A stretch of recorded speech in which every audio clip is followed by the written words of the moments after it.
একজন স্বামী যখন বিদেশে থাকে এবং ওই স্বামীর বউ যখন বাংলাদেশে থাকে, তখন ওই স্ত্রী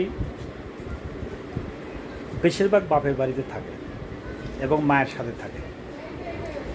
আর যদি পুরুষ শক্ত হয় তাহলে সে ওই পুরুষের বাড়িতে থাকে, ওই ছেলের বাবা মার সাথে থাকে।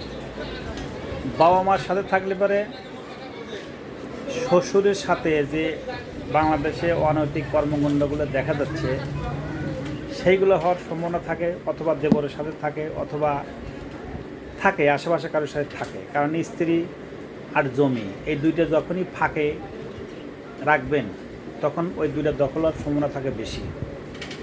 তো সেই ক্ষেত্রে একজন স্ত্রী তার মার বাড়িতে বেশি থাকে।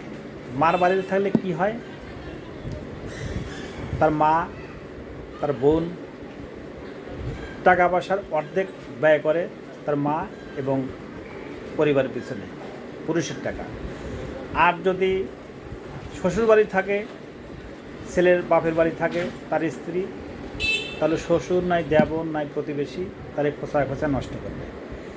এই জন্যই যারা বিদেশে থাকেন তারা থাকেন বিদেশে থেকে বিয়ে করে এই দেশে রাখার দরকার নাই। যদি পারেন নিয়ে যান, আর নাহলে বিয়েই করেন না, তাহলে আপনি একটা শান্তি পাবেন।